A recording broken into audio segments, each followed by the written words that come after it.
Onde desenvolvemos uma sociedade com todas essas toxinas que sabemos que afetam a função cerebral, estamos falando de uma sociedade que não apenas tem muito mais pessoas com QI baixo, estamos falando de uma sociedade com muito menos pessoas com QI alto.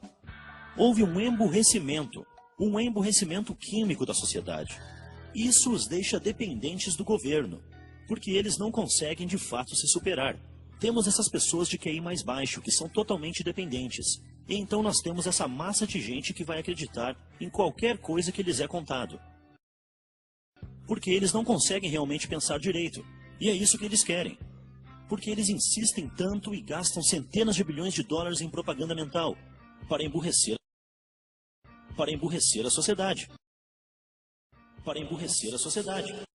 Para emburrecer a sociedade.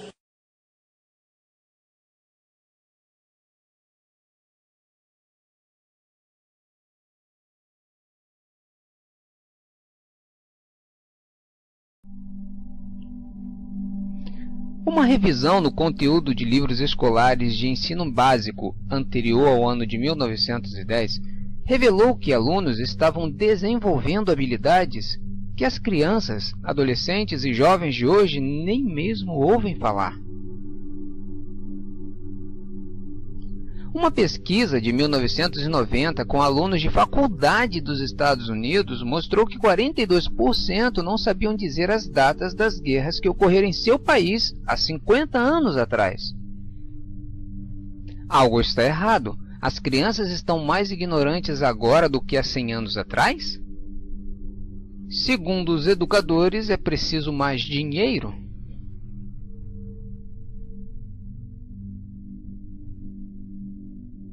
E mesmo assim não deu certo.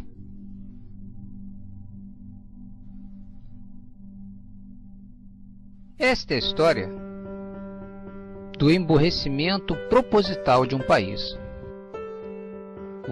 Era uma vez uma menininha que se chamava Maya. Uma criança alegre e cheia de energia. Todo mundo achava que Maya faria grandes coisas um dia. Hoje foi um dia especial. Foi seu primeiro dia de escola e estava ansiosa para conhecer as coisas que iria aprender. Mas esse ano não seria bem o que ela esperava. Algo estava diferente esse ano.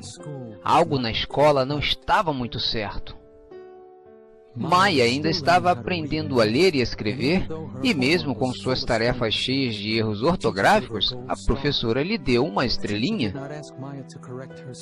A mãe de Maya perguntou à professora por que ela ganhou uma estrelinha. A professora disse que corrigir o erro da criança pode acabar com sua autoestima, pois no jeito moderno de se fazer escola não importa se é certo ou errado. Agora o que importa é o que chamam de ortografia inventada. A professora explicou que as crianças poderiam escrever as palavras da maneira que quisessem, estaria correto, pois seria tudo criativo. Em alguns grupos avançados, eles usavam esse método de não existe certo ou errado, até em matemática. E assim, 2 mais 2 poderia ser igual a 5 e ninguém ficaria desmotivado. Mesmo que isso tenha parecido estranho para a mãe de Maya, ela não questionou a professora. Afinal, a professora é a profissional e certamente sabe o que está fazendo. No segundo mês de escola, Maya voltou para casa parecendo bastante deprimida. Ela já não era tão alegre quanto costumava ser. Sua mãe não sabia que ela estava tendo uma matéria chamada Educação sobre Morte. Toda aquela conversa sobre morte a fez ter pesadelos e a ficar nervosa o tempo todo. Quando sua mãe descobriu sobre a matéria, isso a confundiu. Não entendeu por que criancinhas estavam aprendendo sobre morte. Mas ela não disse nada. Afinal, a professora é a profissional e certamente sabe o que está fazendo. Na sexta semana de escola, a mãe de Maya encontrou um teste na mochila dela. E no teste estava escrito, não é para ser levado para casa. Sua mãe deu uma olhada no teste e encontrou perguntas sobre seus pensamentos pessoais. Você às vezes se sente nervosa conversando na frente da sala? Se sente deprimida? Você acha que seus pais estão te maltratando? Depois de pesquisar, a mãe de Maya descobriu que isso era um teste psicológico aplicado aos alunos sem o consentimento dos pais. Prometeram dar pizza e ingressos para o cinema se eles completassem todas as perguntas. Ao pesquisar mais, ela descobriu que se a criança fosse diagnosticada com alto risco de depressão, seria encaminhada a um psicólogo da escola, que depois iria dizer se ela precisaria de medicamento. Também descobriu que a maioria dos alunos que fizeram o teste supostamente tinham problemas mentais e que todos iriam ser encaminhados ao psicólogo. A mãe de Maya ficou assustada e deixou sua filha ir ao psicólogo. Ela estava preocupada com sua filhinha e achava que ela precisava de ajuda. Afinal de contas, o psicólogo é um profissional e se ele dissesse que Maya precisava de medicamento, estava falado. O psicólogo então recomendou que Maya fosse colocada em um tratamento com uma droga que supostamente acabaria com seu desequilíbrio químico no cérebro. Então, todos os dias na escola, Maya se juntava na fila com outras crianças que supostamente também precisavam de medicamento. Um dia depois de Maya começar a tomar os medicamentos, ela teve mais pesadelos e mais pensamentos estranhos. Para sua mãe, ela não parecia bem. Então elas voltaram ao médico, que a colocou Maya em uma droga diferente. Mesmo que ela tenha concordado com tudo isso, a mãe de Maya estava confusa. Como sua filha poderia estar tirando notas altas sem saber ler, escrever ou dominar matemática? E como uma menina que antes estava tão alegre e cheia de energia, agora é tão quieta e sonolenta? A professora estava contente. Maya não conversava mais em sala de aula. Agora, um pouquinho de história.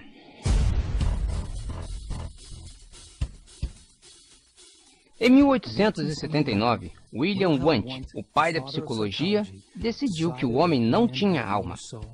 Para ele, o homem era um animal baseado em estímulo-resposta sem autodeterminação. E assim precisava ser treinado como qualquer outro animal, como um cachorro ou rato.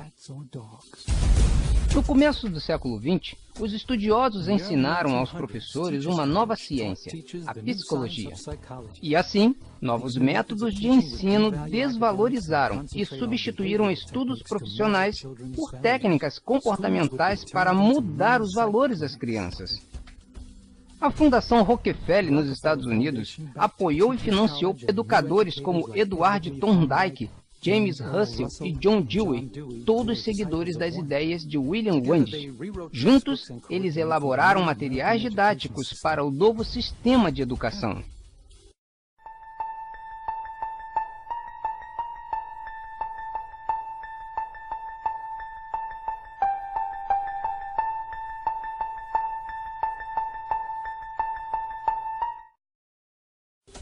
Esse sistema não se preocupa com a forma correta de se escrever.